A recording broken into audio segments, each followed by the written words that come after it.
എൻ്റെ എത്രയും സ്നേഹം നിറഞ്ഞ ശ്രീധരിയം ചാനലിൻ്റെ സുഹൃത്തുക്കളെ, എല്ലാവർക്കും ആത്മനമസ്കാരം. എൻ്റെ സുഹൃത്തുക്കളെ, ഇന്ന് നമുക്ക് വളരെ വളരെ പ്രധാനപ്പെട്ട ഒരു കാര്യം, എല്ലാവരും കാത്തിരുന്ന ഒരു കാര്യം എന്ന് തന്നെ പറയാം. എന്താണെന്ന് വെച്ചാൽ വൃശ്ചിക രാശിയെ പറ്റി പറയാം. അടുത്ത പ്രാവശ്യം നമുക്ക് മകരരാശിയെ പറ്റി പറയാം. കാരണം ധാരാളം സുഹൃത്തുക്കൾ എന്നോട് മകരരാശിയെ പറ്റി പറയണോ എന്ന് ചോദിക്കുന്നത് കൊണ്ട് തന്നെ അത് കുറച്ച് എലാബറേറ്റ് ആയിട്ട് പറയണമല്ലോ. അതുകൊണ്ട് തന്നെ ഈ പ്രാവശ്യം നമുക്ക് വൃശ്ചിക രാശിയുടെ ഒരു വലിയ ഒരു വ്യത്യാസം വരാൻ പോകുന്ന മാസമാണെന്ന് തന്നെ പറയാം. ഈ മാർച്ച് 6-ാം തീയതിയോട് കൂടി തന്നെ നമുക്ക് ഞാൻ ഈ വീഡിയോയിൽ കംപ്ലീറ്റ് ആയിട്ട് എന്താണ് സംഭവിക്കാൻ പോകുന്നതെന്നും എന്തൊക്കെ പരിഹാരങ്ങൾ ചെയ്താൽ കൂടുതൽ സന്തോഷകരമായിട്ട് ഈ മാറ്റത്തെ നമുക്ക് മുതലെടുക്കാമെന്നും നമുക്കൊന്ന് ചിന്തിക്കാം. അതായത് അറിയാമല്ലോ, വൃശ്ചിക രാശിയെ പറ്റി പ്രത്യേകിച്ച് പറയുകയൊന്നും വേണ്ട, എല്ലാവർക്കും അറിയാം അല്ലേ. വളരെ കാലപുരുഷന്റെ 8-ാം ഭാവത്തിലുള്ള രാശി കഴിഞ്ഞ 12 വർഷമായി വേദനകൾ സഹിച്ചും മറ്റുള്ളവരാൽ അവഗണിക്കപ്പെട്ടും മറ്റുള്ളവർക്ക് വേണ്ടിയിട്ടും ജീവിച്ച ഒരു രാശി. ബുദ്ധിമുട്ടുകൾ സ്വന്തമായിട്ട് ആരെയൊക്കെ സ്നേഹിക്കുന്നുണ്ടോ അവരുടെ കയ്യിൽ നിന്നൊക്കെ തിരിച്ച് അപ്രതീക്ഷിതമായിട്ടുള്ള ഒരു പ്രതികരണവും അവരിൽ നിന്നൊക്കെ ഒരു റിജക്ഷനും ഒക്കെ സംഭവിച്ചു കൊണ്ടിരുന്ന ഒരു രാശി. മനോവേദനകൾ മാത്രമല്ല, ഫിസിക്കലായിട്ടും വളരെ വീക്കായിരിക്കും, ഫിനാൻഷ്യലായിട്ടും വീക്കായിരിക്കും, ജോലി സംബന്ധമായിട്ടും വീക്കായിരിക്കും. ഇങ്ങനെയുള്ള ഒരു അവസ്ഥയുള്ള ഒരു രാശി ഇങ്ങനെയൊക്കെ ആയിരുന്നു.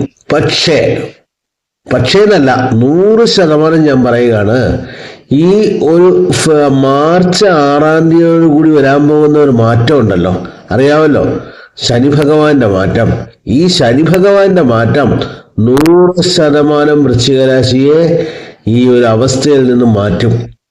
അവർക്കൊരു നല്ല ഒരു റീസെറ്റ്, ഞാൻ ഈ തമിഴിൽ പറഞ്ഞ മാതിരി തന്നെ ഒരു റീസെറ്റ് ബട്ടൺ ആക്ടിവേറ്റ് ആകുന്ന മാതിരി തന്നെയാണ് സംഭവിക്കാൻ പോകുന്നത്. നിങ്ങളുടെ ജീവിതത്തിലുള്ള എല്ലാ ബുദ്ധിമുട്ടുകൾക്കും ഒരു മാറ്റം വരാൻ പോകുന്നു, ഒരു കുറവ് വരാൻ പോകുന്നു, ഒരു നല്ലത് വരാൻ പോകുന്നു. ഞാൻ അതിനെപ്പറ്റി വളരെ വിശദകരമായിട്ട് തന്നെ ഈ വീഡിയോയിൽ പറയാൻ ശ്രമിക്കാം. എൻ്റെ സുഹൃത്തുക്കളെ, വൃശ്ചിക രാശിയുടെ 4-ാം ഭാവത്തില്, അതായത് മീനം രാശിയിൽ ഉത്രട്ടാതി നക്ഷത്രത്തിൽ ശനി ഭഗവാൻ ഇരിക്കുന്നു. അതെല്ലാവർക്കും അറിയാം അല്ലെ. നമ്മൾ പറയാം, നേരത്തെ ഇപ്പൊ ഏകദേശം 6 ഡിഗ്രി വന്നില്ലേ, പിന്നെന്താണ് പ്രത്യേകിച്ച് മാർച്ച് 6-നുള്ളൊരു വ്യത്യാസം? അങ്ങനെയല്ല സുഹൃത്തുക്കളെ.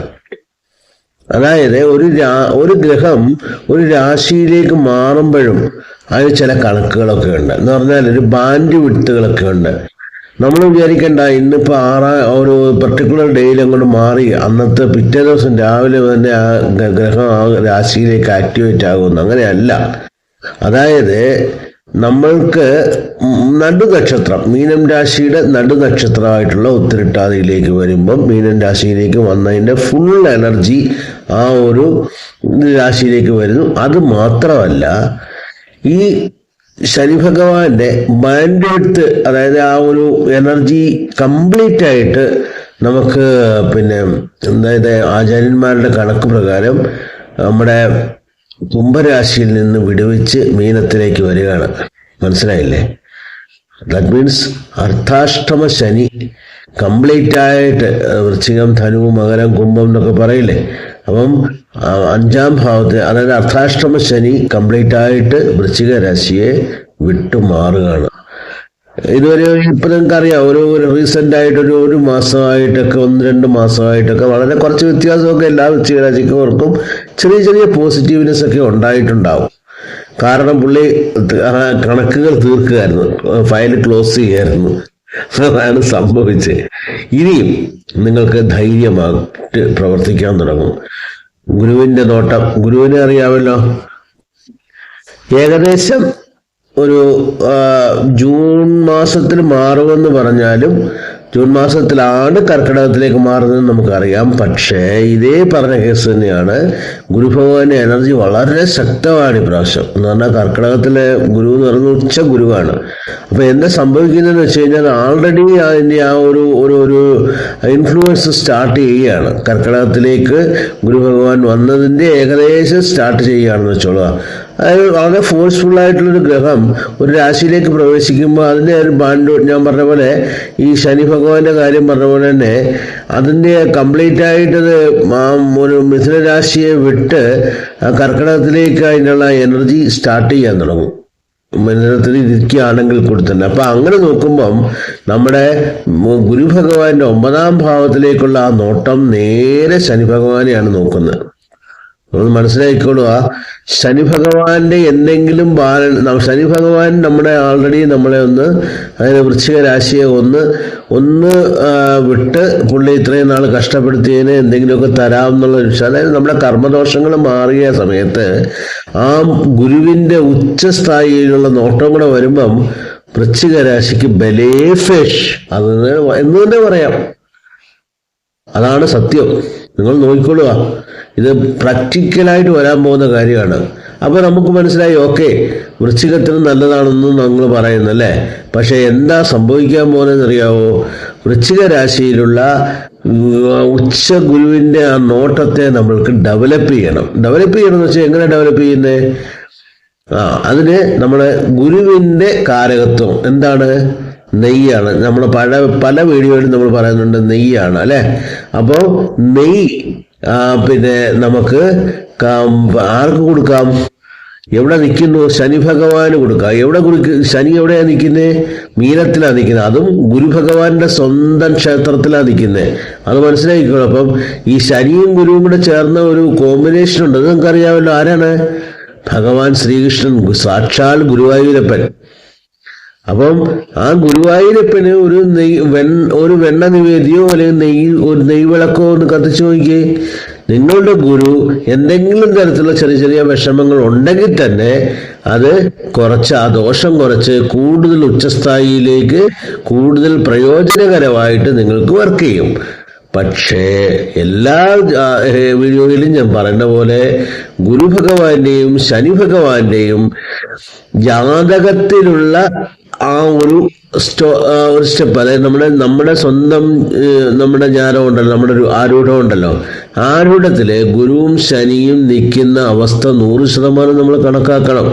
എന്താന്ന് വെച്ച് കഴിഞ്ഞാല് ഈ ഗുരു ഭഗവാൻ ഗോചരത്തിൽ 9ാം ഭാവത്തിൽ നോക്കുന്നത് 100% നല്ലത് തന്നെയാണ്. അതിന് യാതൊരു മാറ്റവും ഇല്ല. പക്ഷേ ഇത് വന്നിട്ട് നമ്മുടെ ജീവിതത്തിൽ ഏകദേശം 10 മുതൽ 15% വരെ ആക്ടിവേറ്റ് ആകത്തുള്ളൂ ഈ ഗോചരാവസ്ഥ. അതൊരു ഡിസൈഡിങ് ഫാക്ടർ മാത്രമാണ്. പക്ഷേ ഒരു 30% ദശാബുദ്ധിയും 30% നമ്മുടെ ആരൂഢത്തിലുള്ള ആ ഗ്രഹത്തിന്റെ ശക്തിയൊക്കെ കണക്കിലെടുക്കേണ്ടി വരും. അപ്പം തീർച്ചയായിട്ടും ഗുരുവിന്റെ ബലം, ഗുരുവിന്റെ ബാധകമാരക ആധിപത്യങ്ങള്, നമ്മുടെ ജാതകത്തിലെ ഗുരുവിന്റെ ബലം അറിയാമല്ലോ. 8 തരത്തിലുള്ള ബലങ്ങള്, അഷ്ടബലങ്ങള്, ഇതെല്ലാം നമ്മൾ കണക്ക് കൂട്ടി ഒരു ആചാര്യനെ കൊണ്ട് കറക്റ്റായിട്ട് മനസ്സിലാക്കിയ ശേഷം, ഇപ്പൊ സപ്പോസ് ഓക്കെ സമ്മതിച്ചു, ഗുരു വന്നിട്ട് നമുക്ക് ജാതകത്തിലെ ഒരു ബാധകാധിപതിയാണ്. ഉദാഹരണമായിട്ട് ഒരു മിഥുന ലഗ്നക്കാരനാണ്, അദ്ദേഹത്തിന്റെ ജാതകത്തിൽ തീർച്ചയായിട്ടും ഗുരു ഒരു ബാധകാധിപതിയാണ് അല്ലേ.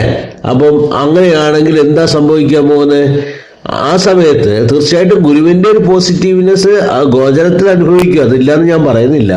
പക്ഷേ അപ്പോ നമ്മുടെ ബാധകാധിപതിയായിട്ടുള്ള ഗുരുവിന്റെ ദോഷങ്ങളും കൂടി മാറ്റിയാലേ നമുക്ക് മാക്സിമം പ്രയോജനം ചെയ്യത്തുള്ളൂ.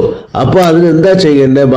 ഗുരുവിന്റെ ബലം എന്താണെന്ന് മനസ്സിലാക്കണം. ബാധകാധിപതി ദോഷം മാറ്റാൻ എന്തൊക്കെ ചെയ്യണം അതൊക്കെ തീർച്ചയായിട്ടും നിങ്ങൾ ഒരു നല്ല ആചാര്യനോട് പറഞ്ഞ് നമ്മുടെ ജാതകം കാണിച്ച് ഈ മാറ്റങ്ങൾ വരുമ്പോഴാണ് നമ്മൾ കാണിക്കേണ്ടത്. അപ്പോൾ അത് നമുക്ക് മാക്സിമം പ്രയോജനപ്പെടുത്താൻ പറ്റും, ഓരോരുത്തർക്കും മാക്സിമം പ്രയോജനപ്പെടുത്താൻ പറ്റും. അഥവാ ദോഷാവസ്ഥ ഉണ്ടെങ്കിലും മാറ്റാനുള്ള നിറയെ വഴികളുണ്ട്. അത് മനസ്സിലാക്കാതെ നമ്മൾ എന്തെങ്കിലുമൊക്കെ ചെയ്യുമ്പോഴാണ് നമുക്ക് അതായത് വയറ്റുവേദനയ്ക്ക് പിന്നെ തലവേദനയുടെ മരുന്ന് കഴിക്കുന്ന പോലുള്ളൊരു അവസ്ഥ വരും. അങ്ങനെ ചെയ്യരുത്. യഥാർത്ഥമായിട്ട് നമ്മുടെ ജാതകത്തിൽ എന്താണ് ദോഷാവസ്ഥ, അതെന്താണ് ചെയ്യേണ്ടത് നമ്മുടെ ആചാര്യന്മാർ വളരെ കറക്റ്റായിട്ട് എഴുതിയിട്ടുണ്ട്. അത് മനസ്സിലാക്കി അതനുസരിച്ച് ചെയ്യുക.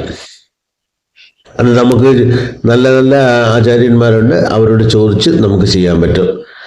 പിന്നെ എൻ്റെ സുഹൃത്തുക്കളെ, ഞാൻ എൻ്റെ വീഡിയോ അപ്പോൾ ഞാൻ നിങ്ങൾക്കുള്ള പരിഹാരം പറഞ്ഞു തന്നു. നെയ്യാണ് പരിഹാരം. നെയ്യ് വന്നിട്ട് പിന്നെ ശ്രീകൃഷ്ണന്, അതായത് പ്രത്യേകിച്ചും ഗുരുവായൂരപ്പന് പിന്നെ നെയ്യ് കൊണ്ടുള്ള ഭക്ഷണം, അതായത് നിവേദ്യങ്ങൾ ചെയ്യുക, അല്ലെങ്കിൽ നെയ്യഭിഷേകം ചെയ്യുക.